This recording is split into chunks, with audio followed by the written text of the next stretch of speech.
Si je n'avais qu'une seule promesse à réaliser pour les électeurs, ce serait de leur offrir un député qui a de la vision.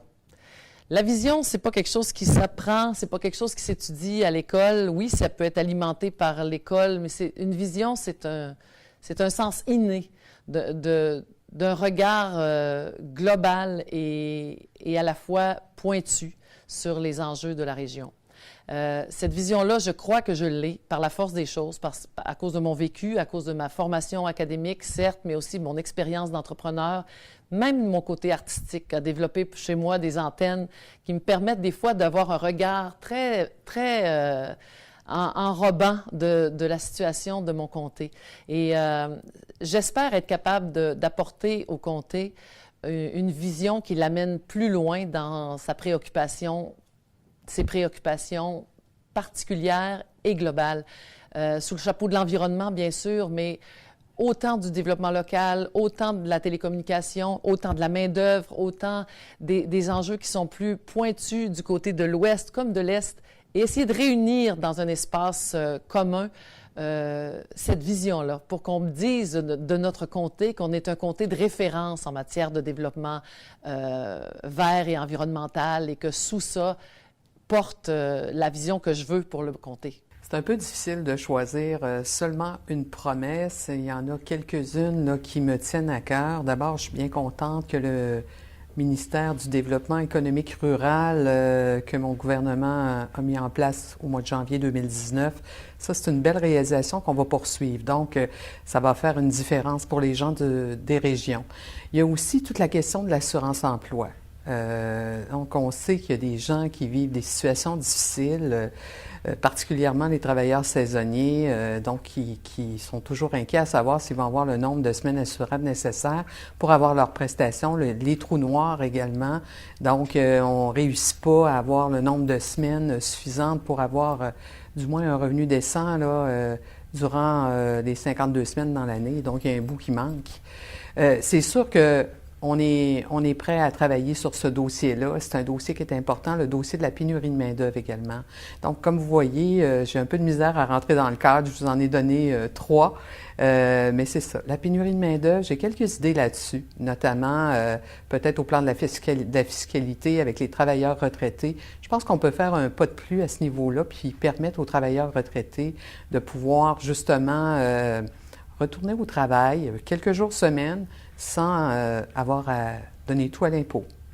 Bien, en fait, c'est que dès que je suis élu, c'est d'accomplir le plan pour les changements climatiques. Alors, l'idée, c'est, comme on l'a prévu dans le plan, c'est de faire une transition au niveau économique et environnemental.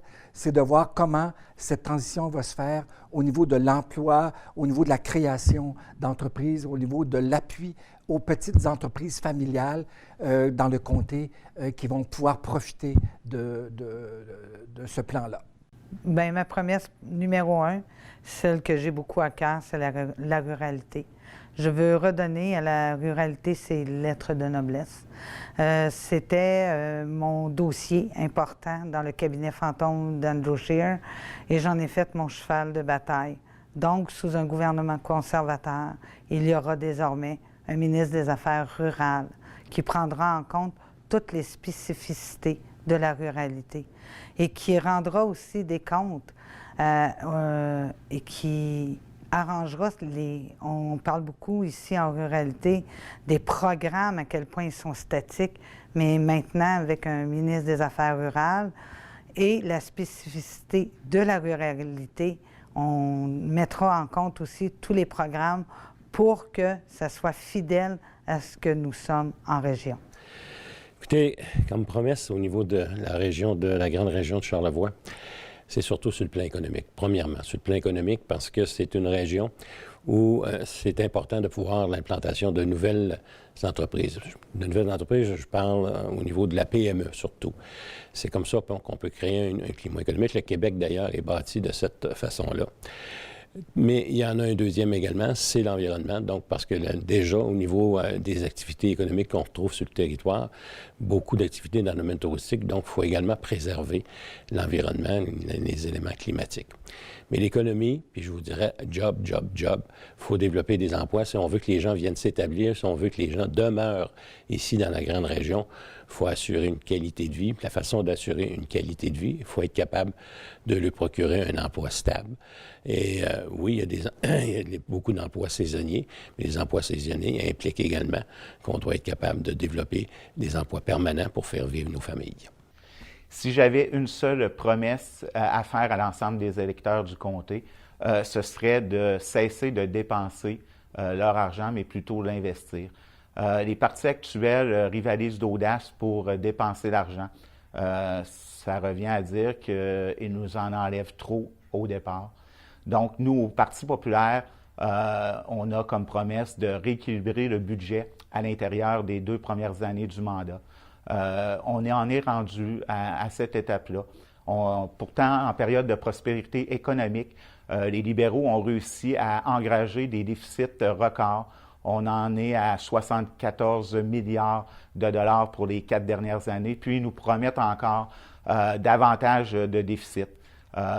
Le Parti conservateur, qui est pourtant un parti normalement plus économique, donc promettent plus en dépenses pour l'actuelle campagne que les libéraux l'ont fait en 2015. Donc, c'est vraiment là, pour nous très, très important de bien gérer l'argent qui nous est envoyé par l'ensemble des contribuables. Puis, c'est vraiment la promesse que je peux faire aux gens du comté.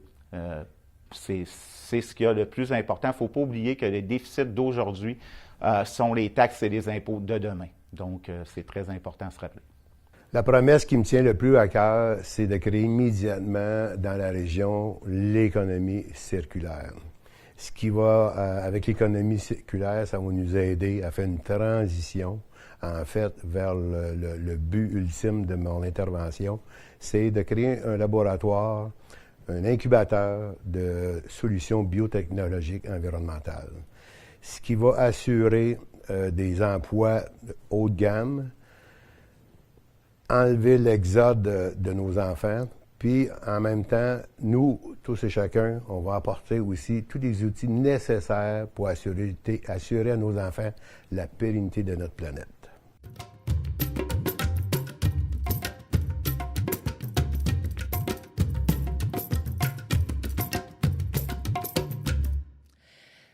On devrait voter pour moi, Caroline Desbiens, parce que j'ai une expérience de la vie, une formation académique, un bac en relations industrielles, une mineure en communication, et que j'ai une expérience d'entrepreneur hors du commun, puisque j'habite sur une île, que l'île nous permet d'évoluer dans la solidarité. On est toujours interpellé parce que les autres, ce qui arrive aux autres, et j'ai une qualité profonde, c'est celle de vouloir rendre les gens plus heureux. Je le fais par la chanson, je le fais par l'hôtellerie, et je veux le faire aussi en politique. Puis pour faire ça, il faut avoir une volonté innée de rendre les gens heureux, d'être préoccupé par le destin des autres et avoir envie d'améliorer leur sort. C'est ce que je m'engage à faire et c'est pour ça qu'on devrait voter pour moi, parce que je vais être à l'écoute, parce que je vais être réceptive et surtout proactive.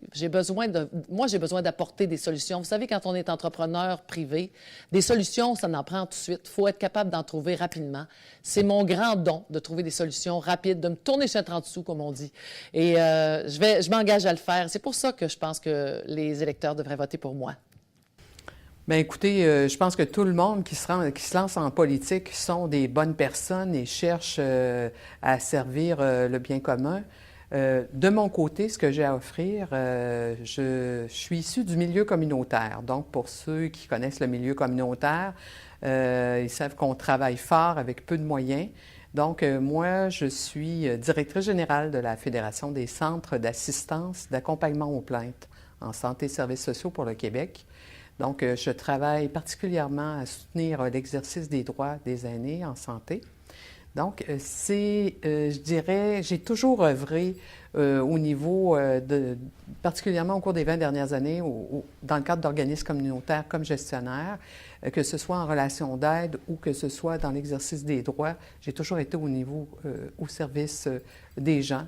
Et mon expérience politique des dernières années, particulièrement sous l'angle citoyen et de l'éducation populaire, me permet d'amener une perspective vraiment intéressante dans le cadre de la vie politique. C'est une expertise qu'on voit peut-être moins souvent, parce qu'on voit souvent des gens d'affaires, des avocats se lancer en politique, mais l'expérience communautaire nous prépare drôlement bien pour œuvrer au plan de la vie politique. Donc, c'est à ce titre-là que je crois que je ferai une excellente députée, à cause de l'expertise que j'ai pu accumuler là, au cours de mes nombreuses années de travail.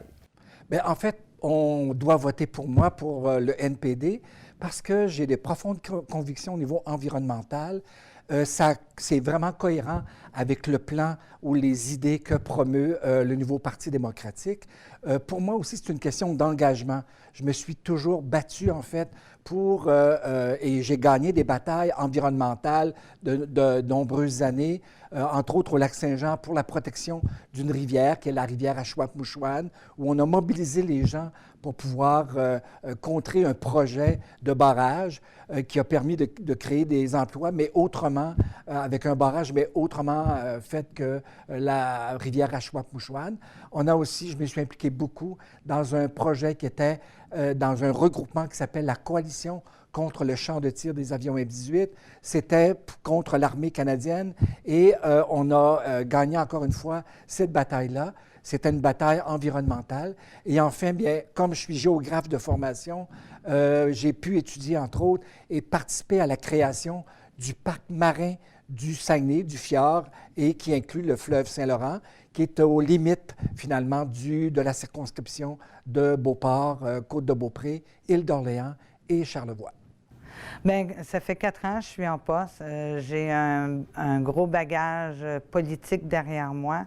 Je suis une fille de terrain. Je suis à l'écoute des gens d'ici, des acteurs économiques, des préfets, des organismes. Donc, oui, je veux continuer à parler de ruralité et je veux le faire de façon professionnelle, toujours à l'écoute de mes concitoyens, concitoyennes et quelqu'un comme moi, avec un gouvernement conservateur, vous pouvez être sûr que la ruralité sera une des premières priorités que notre gouvernement va faire.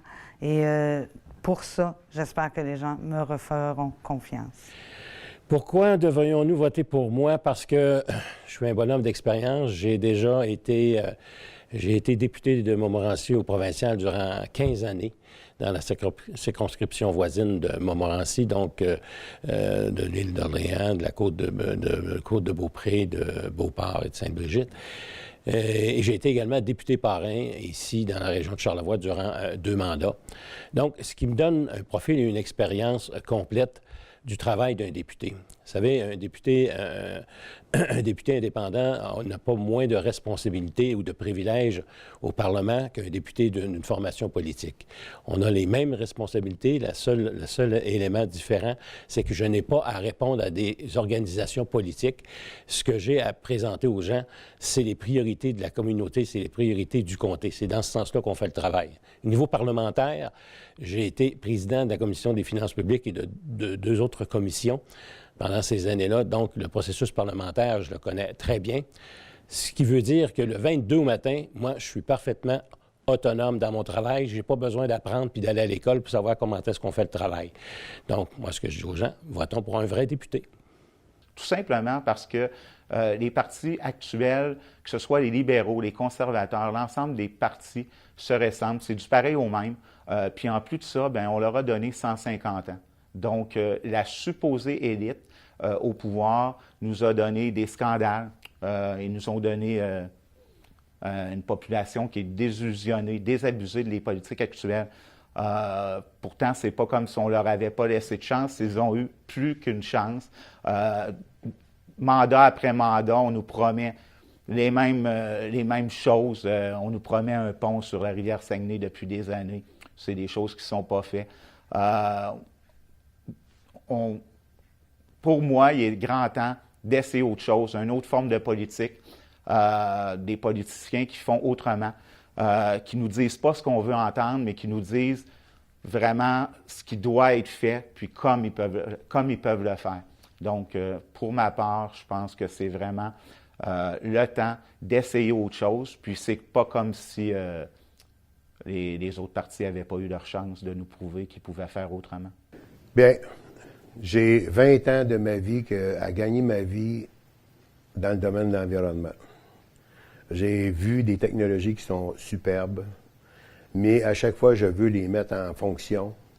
Alors, ça prend des lobbyistes, ça prend des politiciens qui disent oui ou non, des multinationales qui peuvent s'assurer. Alors, j'ai décidé de me rendre en politique justement pour être capable de réaliser mon vœu, puis d'aider notre prochain, puis laisser une empreinte positive sur la planète. Alors, l'incubateur de biosolutions technologiques, c'est la raison pourquoi que vous devriez, je connais ce que j'ai à faire, puis j'ai le goût de le faire avec vous.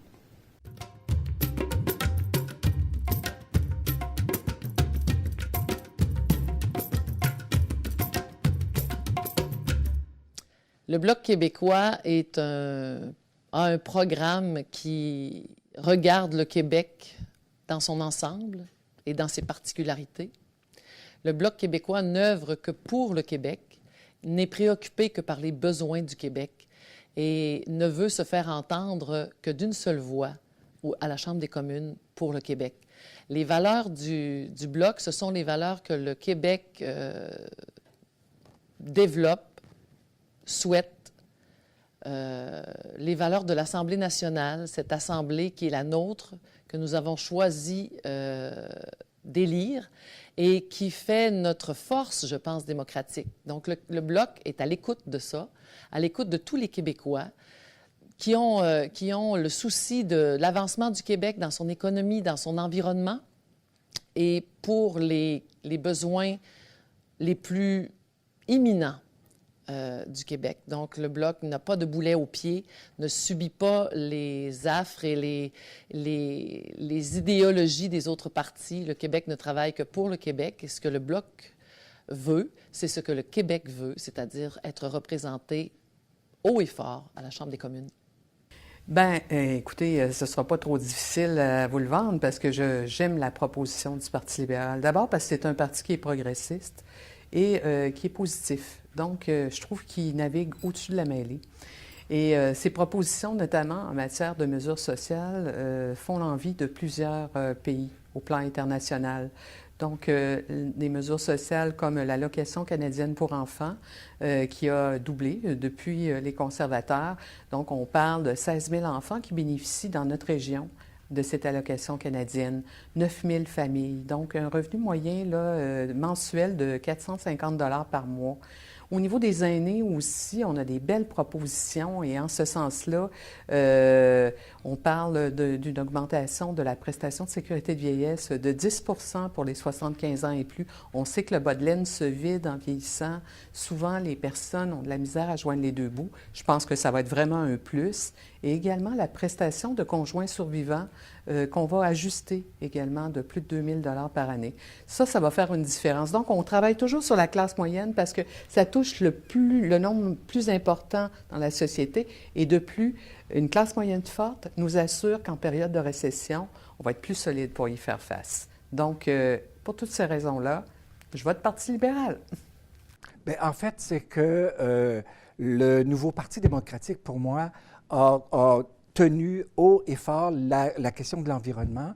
Moi, je vote pour le NPD depuis les années 68 et par après, bien, on s'est intéressé, plusieurs personnes, à vérifier les programmes des partis et le nouveau Parti démocratique a toujours été à l'avant-garde à ce niveau-là. Et je vous dirais même que j'ai été impliqué avant même la création du Parti vert du Canada, qui est né en fait dans les provinces en Colombie-Britannique.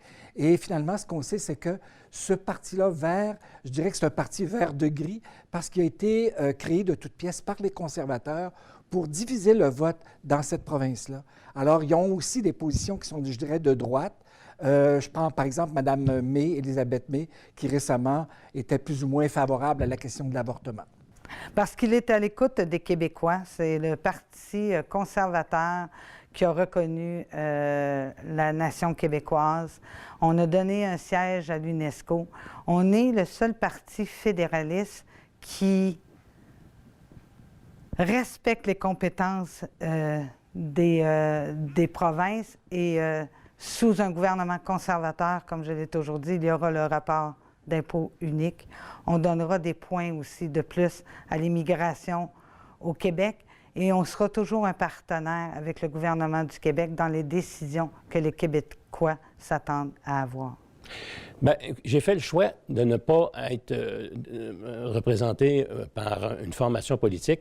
Il est arrivé des difficultés et des relations avec le Parti libéral du Canada. On ne s'est pas entendu. Donc, ils n'ont pas accepté ma candidature. Donc, moi, j'ai décidé que je voulais resservir les gens après avoir terminé mon mandat au provincial.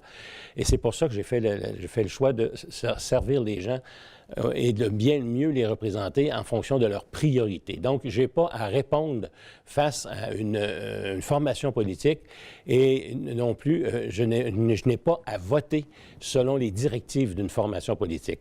À tout moment, je suis libre de mes positions, je suis libre des positions des gens du comté. Donc, pour moi, mon parti politique, ce sont tous les résidents du comté qui vont venir me rencontrer puis qu'on aura l'occasion, à ce moment-là, de connaître leurs attentes et leurs priorités. Donc, je n'ai pas d'attachement, ce qui me donne pleine et entière liberté comme député indépendant. Pour vraiment arriver à des politiques qui sont pour le Canada. Donc, que ce soit des politiques au niveau immigration, des politiques au niveau budgétaire. Le Parti populaire a une autre approche, une approche différente, comme je le disais préalablement, des partis actuels. C'est un parti qui a été fondé pour répondre à des besoins criants du Canada. Des besoins en termes économiques, des besoins en termes de gestion courante, puis de gestion efficiente de notre argent. Donc, c'est vraiment un parti qui apporte une nouvelle approche, puis qui met de l'avant les valeurs canadiennes, l'éthique des Canadiens. Puis, c'est un parti qui est près du peuple, pour le peuple. Puis, c'est vraiment, pour moi, la nouvelle façon de faire de la politique qui devrait être apportée à Ottawa par un nouveau genre de politiciens plus près des gens. Les politiciens actuels en sont venus à oublier que, dans le fond, ils travaillent pour les gens et non pas pour leur propre poche ou leur propre parti. Bien, j'ai 20 ans de ma vie à gagner ma vie dans le domaine de l'environnement. J'ai vu des technologies qui sont superbes, mais à chaque fois, je veux les mettre en fonction. Alors, ça prend des lobbyistes, ça prend des politiciens qui disent oui ou non, les multinationales qui peuvent s'assurer. Alors, j'ai décidé de me rendre en politique justement pour être capable de réaliser mon vœu, puis d'aider notre prochain, puis laisser une empreinte positive sur la planète. Alors, l'incubateur de biosolutions technologiques, c'est la raison pourquoi que vous devriez, je connais ce que j'ai à faire, puis j'ai le goût de le faire avec vous.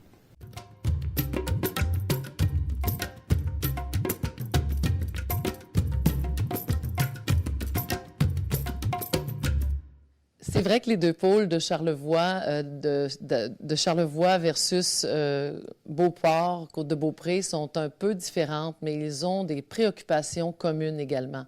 Et le travail d'un bon député, c'est d'être à l'écoute de ces préoccupations-là et de faire parfois des consensus, de faire parfois des amalgames, de pouvoir travailler en continuité avec les deux pôles.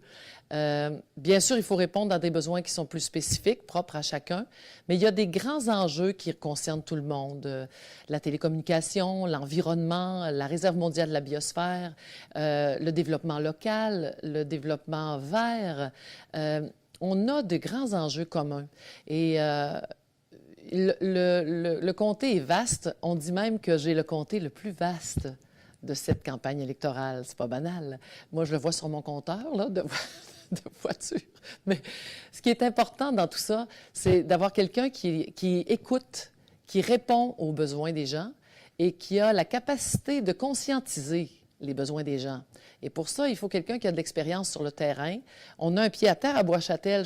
Moi, je vis à Bois-Châtel et à l'Île-aux-Coudres. Donc, j'ai vraiment les deux pôles dans mon quotidien. Je parle avec les gens, je sais quelles sont leurs préoccupations. Un bon député, c'est quelqu'un qui est capable d'établir un consensus entre les différents besoins de son comté, qu'ils soient différents ou communs, et d'aller de l'avant, en fait, de trouver des solutions. Et quand il y a quelque chose de commun, on est content. Quand c'est différent, on y va différemment. Mais c'est un lien entre tout ça. C'est un bel objectif et j'y compte bien. Donc, dans notre belle région, on a une diversité assez impressionnante d'enjeux et de défis. Donc, Beauport, par exemple, et la Malbaie et l'île d'Orléans ont des défis et des enjeux qui sont différents. Je pense que dans un premier temps, si on veut bien répondre à ces enjeux-là et à ces défis-là, il faut être en mesure d'abord de les connaître. Donc, c'est-à-dire de prendre le temps de s'asseoir avec les gens, de les écouter et de bien comprendre. En ce moment, je fais un travail vraiment sérieux. Donc, on rencontre les maires, on prend le temps de s'asseoir puis de discuter réellement des enjeux, des défis et de commencer à réfléchir sur des propositions qui sont intéressantes. De plus, il faut s'assurer que l'organisation qu'on va proposer aux gens pour répondre aux besoins, l'organisation de comté, oui, bien sûr, 2 bureaux de comté, ça va de soi, mais moi, je propose également un travailleur de rue qui est un conseiller politique, mais sous la forme d'un travailleur de rue, c'est-à-dire qu'il va sillonner l'ensemble du territoire pour pouvoir vraiment être à l'écoute, mais travailler avec les gens du milieu, les maires, les élus provinciaux, aussi les organisations, les entrepreneurs, pour être en mesure de faire connaître les programmes fédéraux, pour être en mesure de pouvoir justement aider les gens dans tout ce processus-là de mise en œuvre de ces projets-là. Et je pense que ça va faire une différence d'être présent réellement dans le milieu. Bien, ce qu'il y a en commun, il y a vraiment des disparités. On peut avoir des habitations qui sont très, très chères, je dirais, qui valent beaucoup, alors qu'il y a une problématique des fois d'accessibilité au logement. Il y a un point commun pour moi, qui est géographe, je le rappelle, c'est le fleuve Saint-Laurent. Alors, le nouveau Parti démocratique a prévu dans son programme 40 millions de dollars, entre autres pour la question de la protection des zones côtières. Alors, à ce moment-là, il y a toutes les municipalités, à mon avis, de Château-Richer jusqu'à Baie-Sainte-Catherine vont pouvoir profiter de ça. Et à ce niveau-là, moi, je pense qu'au niveau énergétique, il y a des sources énergétiques méconnues. Je pense aux hydroliennes. Comment utiliser l'hydroélectricité, mais qui est produite par les courants marins. Alors là, on pourrait avoir des choses qui pourraient intéresser toutes les municipalités dans le secteur. Bien, comme j'ai toujours dit, on parle beaucoup de ruralité, il faut aussi parler de l'urbanité. La ruralité n'est pas en confrontation avec l'urbanité, mais bien un complément. Il faut maintenant prendre en compte toute la spécificité de la ruralité dans toutes les décisions qu'on doit prendre, et ce aussi en complément avec les décisions qu'on devra prendre en urbain. Le monde doit travailler ensemble. Les villes et le monde rural doivent maintenant trouver des terrains d'entente, et c'est comme ça qu'on va arriver à de grandes choses ensemble. Écoutez, il y a 4 pôles au niveau du comté actuellement. Vous avez la région de Charlevoix, oui. Vous avez le secteur de Beauport, le secteur de l'île d'Orléans, le secteur de la Côte-de-Beaupré. Mais avant tout ça, ce sont des familles qui sont omniprésentes. Charlevoix a une particularité par rapport au développement économique, et sur ça, on doit y travailler. Mais ça n'empêche pas un député d'être capable de travailler du côté de l'environnement. Ça n'empêche pas un député de travailler par rapport à des projets avec sa communauté, avec les organismes. Donc, pour moi, là, au contraire, ça permet d'agrandir, si on veut, le territoire, puis la possibilité de développer mon travail. Donc, la différence, en réalité, c'est le travail fait par le député dans son milieu, de façon à bien connaître les attentes et les priorités des gens. Comme je vous ai dit, au départ, l'élément économique est fort important dans le milieu et il faut travailler dans ce sens-là. Mais il reste qu'il y a une carence également au niveau de l'emploi. En ce qui regarde les disponibilités des travailleurs. Et ça, il faut être capable de mettre en place des mesures qui vont permettent d'avoir de nouveaux travailleurs et de les positionner. Donc, pour moi, c'est une complémentarité. On a l'élément, si on veut, rural et on a l'élément urbain, mais en ce qui me concerne, il n'y a aucune dualité par rapport à ça. Bien, comme je le disais, le travail d'un député, c'est de travailler pour les gens. Donc, évidemment, le comté ici est un comté où on retrouve l'ensemble l'ensemble des critères. On a de la ruralité, on a du urbain, on a différentes classes. Mais chacun de ces personnes-là ont sensiblement les mêmes besoins tout de même.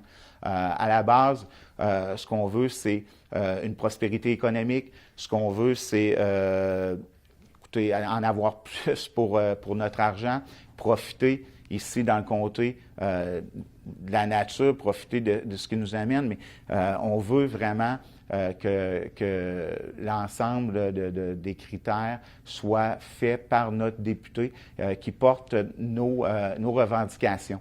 Donc, que ce soit peu importe à Beauport ou dans Charlevoix ou à l'île d'Orléans, c'est vraiment des préoccupations qui se ressemblent étrangement. Les préoccupations de base des électeurs sont sensiblement les mêmes, peu importe la région auquel ils se trouvent. D'un côté, on a des gens ruraux, d'autres urbains. Ce qu'il faut faire au départ, c'est de réunir ensemble, de communiquer, puis d'aller chercher un consentement.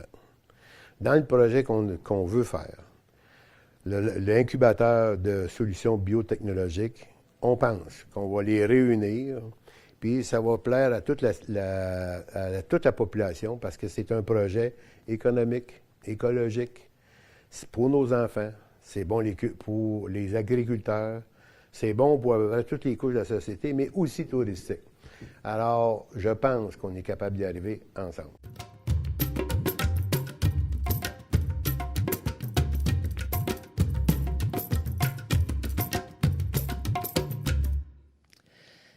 La pénurie de la main-d'œuvre, je la vis au quotidien, saison après saison, dans l'exercice de mes fonctions d'entrepreneur. Il y a plusieurs façons de contrer à la main-d'œuvre. Bien sûr, il y a l'immigration et la francisation des immigrants, parce que moi, je le vis personnellement aussi. Il faut que les immigrants puissent arriver ici avec un minimum de connaissances du français pour être productifs. C'est là qu'est toute la différence. Productifs et heureux, parce qu'ils arrivent, s'ils arrivent en manquant l'essentiel, ils partent défavorisés en partant et c'est pas heureux pour personne. L'autre chose qui est importante, c'est la main-d'œuvre, le trou noir, l'assurance-emploi, la réforme de l'assurance-emploi. Ça fait 15 ans qu'on doit réformer cette assurance-emploi-là. Moi, je serais pour le rapatriement de nos critères de sélection de l'assurance-emploi. Je serais pour que les régions soient écoutées et que l'assurance-emploi soit montée en fonction de la ruralité. J'ai envie de proposer aussi, dans mes bureaux de comté, quelqu'un qui sera attitré au service à la main-d'œuvre. Donc, quelqu'un qui pourra conseiller, faire la recherche de programmes fédéraux qui pourront aider les gens dans cette démarche-là. Il y a bien sûr les aînés qu'il faut inciter à revenir au travail, peut-être avec une exemption fiscale. Il y a les dates scolaires qu'on pourrait déplacer. Enfin, il y a plein de solutions à apporter pour la main-d'œuvre et je vais être là et je vous le garantis que je vais être active. Donc, en matière de développement de la ruralité, comme j'ai mentionné en début d'entrevue, nous avons mis de l'avant, depuis janvier 2019, le ministère de Développement économique rural. Donc, ce ministère-là a bien sûr pour but d'être présent dans le cadre des enjeux qui sont soulevés plus spécialement par les régions, parce qu'on sait qu'en région, les préoccupations ne sont pas les mêmes. Il y a des défis, comme par exemple l'exode des jeunes, le vieillissement de la population. La pénurie de la main-d'œuvre ne se vit pas tout à fait de la même façon à cause de ce que je viens de dire. Donc, en soi, c'est important de pouvoir avoir en tête ces enjeux-là. On parle également de l'agriculture. J'ai rencontré l'Union des producteurs agricoles cette semaine et toute la question de l'agriculture et de la main-d'œuvre, c'est également central. Donc, par exemple, le programme d'immigration des travailleurs étrangers temporaires est un programme qu'on souhaite simplifier. On a déjà amorcé le travail. On souhaite le poursuivre afin de permettre un allègement pour les agriculteurs à ce niveau-là. Nous souhaitons également, au niveau des agriculteurs, permettre l'indemnisation adéquate en matière de perte de marché reliée à la gestion de l'offre. Donc, c'est déjà commencé. Et cela se poursuivra également dans les prochains mois et prochaines années. Alors, à ce niveau-là, au niveau de la formation professionnelle, je vous dirais, toujours pour aider les personnes ou les employés, les travailleurs qui pourraient être pénalisés par cette transition-là, l'idée, c'est de créer un fonds de développement de la formation de la main-d'œuvre, accorder à tout le moins 1% finalement de la masse salariale des entreprises pour encourager ces emplois-là. Bien, premièrement, il y a 2 mesures que moi je trouve assez importantes. On parle beaucoup des retraités qui veulent retourner sur le marché du travail. Donc, il faut miser sur des programmes pour les aider à revenir sur le marché du travail sans qu'ils soient pénalisés. Il y a aussi l'immigration. On a beaucoup d'immigrants, de travailleurs étrangers qui viennent nous voir, mais le programme est statique, donc il n'y a pas on ne peut pas aller, supposons je travaille dans une ferme de porc, c'est fini, je ne peux pas, quand la saison est finie, m'en aller ailleurs. Donc, nous, on veut des assouplissements à ce niveau-là pour que nos travailleurs en immigration soient plus souples pour pallier la pénurie de main-d'œuvre. En ce qui regarde la pénurie de la main-d'œuvre, faut être capable. Premièrement, au niveau de l'assurance chômage, ici, c'est un élément important. Ça fait de nombreuses années qu'on entend parler de la problématique au niveau de l'assurance chômage dans la région. Malheureusement, aucune des formations politiques, que ce soit du côté des conservateurs ou des libéraux, ont apporté des solutions. Il faut la revoir, puis il faut assurer une présence de façon à pouvoir protéger les travailleurs saisonniers. Il faut également être capable de développer des emplois où les gens vont être capables de venir s'implanter puis être capables d'avoir une qualité de vie. Donc, pour ça, il faut faciliter les choses. Vous avez également les travailleurs immigrants.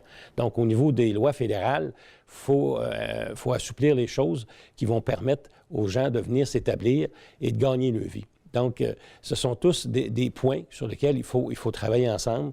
Il faut être capable de les accueillir, il faut être capable de les intégrer, il faut être capable de lui donner cette qualité de vie, cette qualité de vie familiale, qu'on peut dire, qui va bénéficier à tous. Et il faut mettre en place ces mesures-là. Donc, c'est une problématique ici, mais c'est une problématique dans l'ensemble du Québec sur lequel il faut travailler. Mais même au niveau canadien, on vit également les mêmes problématiques. Donc, il faut être capable de faire une rétention de la population. Il faut être capable de mettre en place les mesures nécessaires pour nous assurer un emploi. Au niveau de la pénurie de la main-d'œuvre en région, c'est vraiment plus qu'un fait. Je suis moi-même un entrepreneur. Je le vis couramment. On a une pénurie de main-d'œuvre au Canada. Notre politique au Parti populaire, c'est justement de revenir à une immigration plus économique pour pallier à cette pénurie-là. À l'heure actuelle, on a une immigration qui est tournée vers les réfugiés et la réunification de familles à hauteur de 75 % et plus, et uniquement 25 % de l'immigration et au niveau économique. Donc, il faut vraiment renverser cela. Au niveau de la ruralité, je m'en voudrais, je dis qu'on veut faire de la politique différemment, je m'en voudrais de ne pas parler du fait qu'au Parti populaire, on veut abolir la gestion de l'offre. Je sais pertinemment qu'il y a beaucoup d'agriculteurs ici dans mon comté. Il faut que j'en parle. On veut abolir la gestion de l'offre, même si c'est quand même une infime partie qui sont sur l'égide de la gestion de l'offre. Il reste que nous, au Parti populaire, on veut quand même racheter les quotas qui sont aux agriculteurs dans un mandat peut-être d'un ordre de 4 à 5 ans. Puis, je vous dis ce qui va être fait. Les autres partis ont tendance à garder le statu quo. Pourtant, on voit que les Américains veulent sabrer dans ça, puis à l'échelle mondiale, c'est ce qui se passe. Ma position est fort simple. Augmenter immédiatement le salaire minimum. Deuxième chose, dans notre projet d'incubateur de solutions biotechnologiques. Nous allons introduire des modules universitaires un peu partout dans la région pour être capable de faire la recherche-développement sur tout ce qui peut s'appeler environnement, l'eau, l'air, la terre. Ça va apporter aussi une qualité de main-d'œuvre à des salaires plus élevés.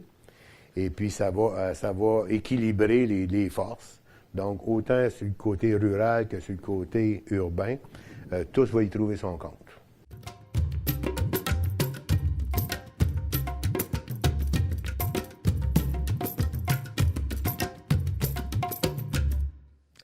Oui, j'ai parlé avec M. Tremblay. C'est très intéressant, sa vision des choses. En fait, le transport, les installations aéroportuaires ont été abandonnées, carrément abandonnées par le fédéral il y a plusieurs années, quelques années.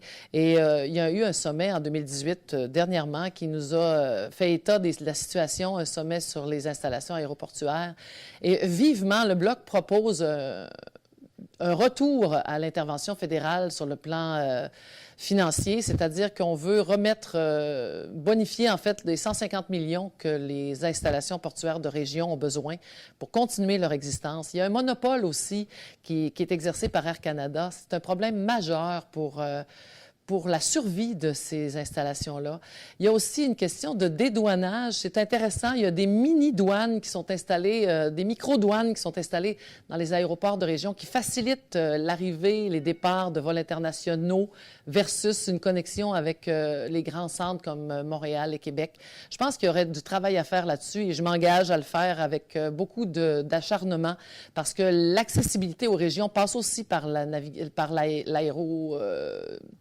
les aéroports régionaux. Donc, je m'attends à avoir des réponses concrètes à ce sujet. Je vais y aller, en tout cas, chercher des réponses concrètes et j'espère pouvoir avoir de l'argent pour les installations aéroportuaires de la région de Charlevoix.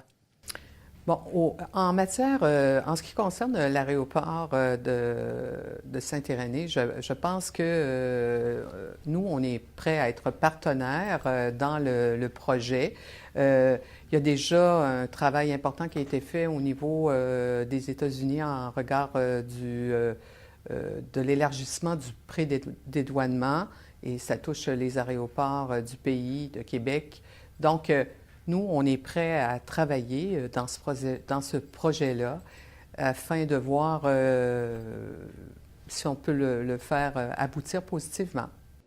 Bien, écoutez, je trouvais l'idée pas mal intéressante et surtout, je regardais un peu les réalisations que M. Tremblay, en tant que préfet de la MRC, ont réalisées. Je voyais, entre autres, qu'ils ont, dans le secteur, on a déjà 9 bornes pour les voitures électriques. Je pense qu'il faut multiplier ce genre de solutions-là. Pour ce qui est de l'aéroport, avoir des douanes, je trouve ça intéressant.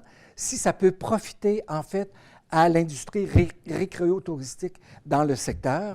Et en fait, moi, je vous dirais, si c'est pour taxer des gros avions comme l'avion présidentiel de Donald Trump, je pense qu'il faut qu'il paye sa juste part. Et si c'est pour que M. Trump ou des avions comme M. Trump retournent en 30 minutes tout ça, puis qui nous laisse juste des clôtures et des murs, moi, je vous avoue, là, je vais travailler pour qu'il n'y ait pas de création de murs et de clôtures avec des argents, avec les douanes qui pourraient être faites comme celle du dédouanement à l'aéroport. Mais je trouve l'idée intéressante de M. Tremblay à vraiment regarder de plus près. Mais j'ai rencontré plusieurs fois M. Tremblay et je suis allée aussi à la rencontre. J'ai eu l'invitation quand il y a eu la grosse rencontre ici à Saint-Irénée pour l'aéroport. C'est sûr que si je suis réélue, je serai toujours un partenaire important.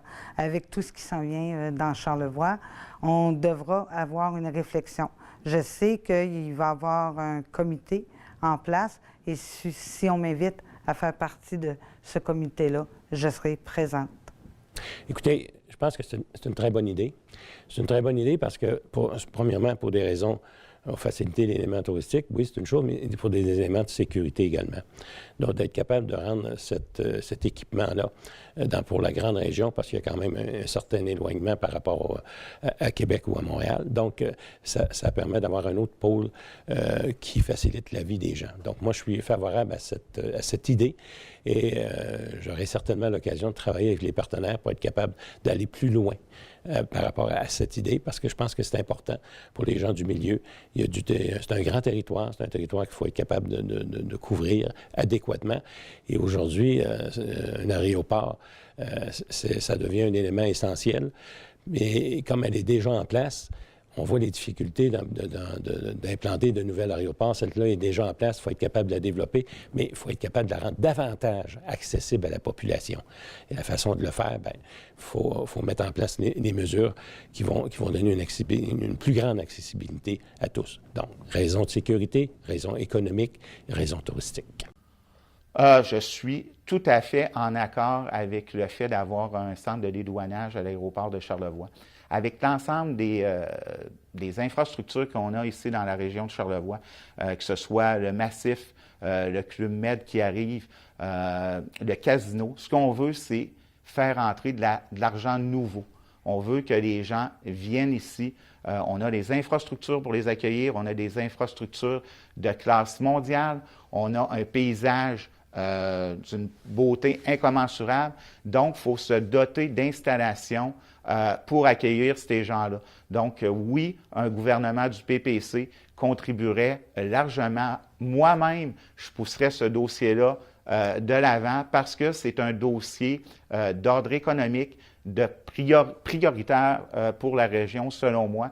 Donc, c'est vraiment, à défaut de quoi, bien, les gros porteurs vont plutôt atterrir à Bagotville ou ailleurs. Ce qu'on veut, c'est attirer de nouvelles personnes ici dans notre splendide région. Puis, comme je le disais préalablement, on a des installations pour faire de leur séjour plus qu'une belle expérience. Donc, il faut se doter de vraiment un centre de dédouanage à l'aéroport de Charlevoix. Alors, je pense que c'est une très mauvaise idée. C'est des coûts qui sont exorbitants et on ne voit plus le jour que ça peut arriver. Alors, je ne crois pas que ça puisse être rentable. Si on veut augmenter les profits de l'aéroport, on devrait faire un peu comme Sherbrooke, Gatineau, Québec, des régions comme ça qui se sont dotées de petits appareils de 18-20 places qui assurent l'aller-retour pour leur clientèle. Et puis, ces mêmes avions-là servent pour les fins de semaine, les soirs, ou peu importe des activités, mais c'est flexible. La flexibilité qui a fait augmenter les profits et diminuer les gaz à effet de serre, parce que quand on arrive à un avion de 150 places dans une petite place comme à Saint-Irénée, et puis qu'il y a 20 personnes, bien, c'est pas bon pour la planète.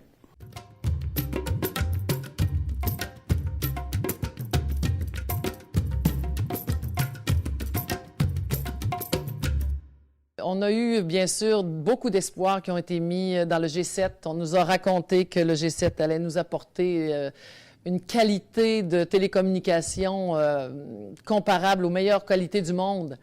Ils sont repartis avec leur tour, ils ont abîmé les nôtres et puis on a moins de réseaux qu'on en avait. Il faut absolument que Charlevoix, en particulier, mais ça existe aussi sur la côte de Beaupré, que des gens soient capables de faire fonctionner leurs appareils de télécommunication avec efficacité et de façon stable, parce qu'il y a beaucoup d'organisations, d'entreprises qui sont dépendants de la qualité de ces télécommunications. Alors, l'Internet haute vitesse, là, ça passe ou ça casse. Il faut absolument qu'on rétablisse la situation rapidement.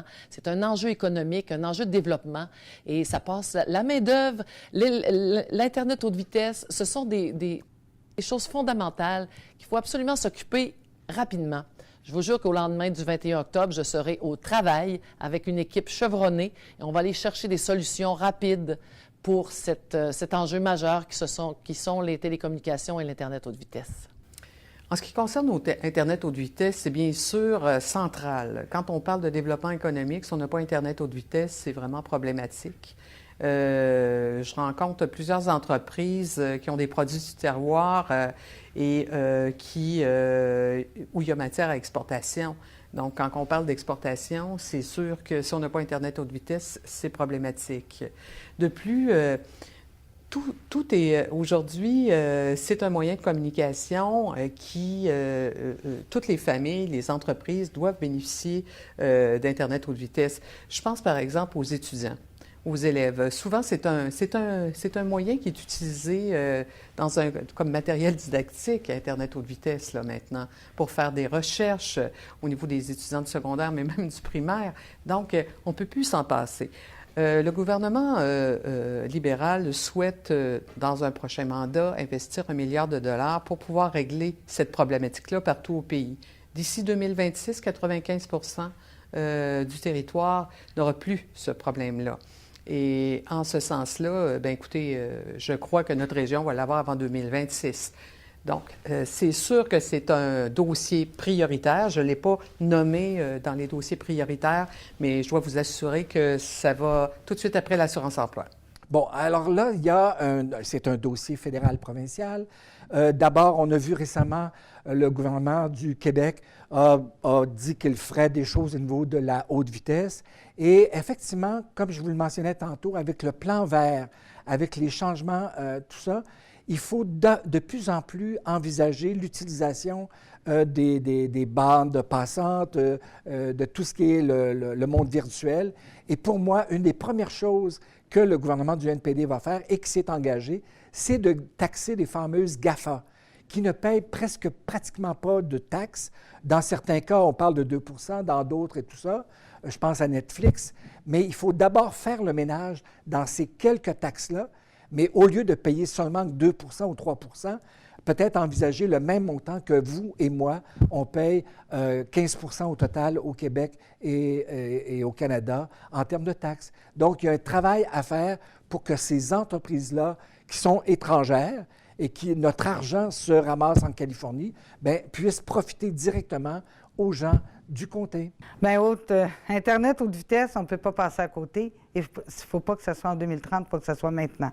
Il faut trouver des solutions maintenant et à haute vitesse, je dirais, pour ne pas faire de jeu de mots, parce qu'on ne peut pas se permettre, si on veut avoir de l'innovation, si on veut permettre à nos enfants de revenir, si on veut permettre à nos industries d'être à la fine pointe, il faut qu'on s'assoie ensemble et qu'on ait maintenant des réponses pour Internet haute vitesse.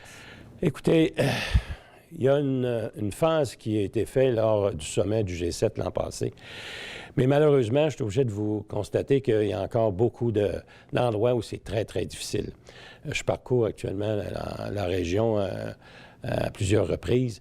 Et à plusieurs endroits, au niveau du téléphone cellulaire, ça ne fonctionne pas. Au niveau de l'accessibilité de l'Internet, c'est difficile. Aujourd'hui, l'Internet, c'est un service essentiel. C'est un service essentiel, puis c'est un service qu'on doit rendre disponible à tous. Premièrement, au niveau commercial, économique, c'est extrêmement important. Pour l'éducation aussi, de plus en plus, les jeunes utilisent ce service-là. Et maintenant, toute personne possède pratiquement un cellulaire et est en communication constante. Donc, il faut être capable de poursuivre le développement et mettre en place les pôles. Quand j'étais au niveau provincial, je l'ai fait dans des endroits tels que Château-Richer et également du côté de l'île d'Orléans. Donc, il faut être capable de compléter ce service-là dans l'ensemble de Charlevoix.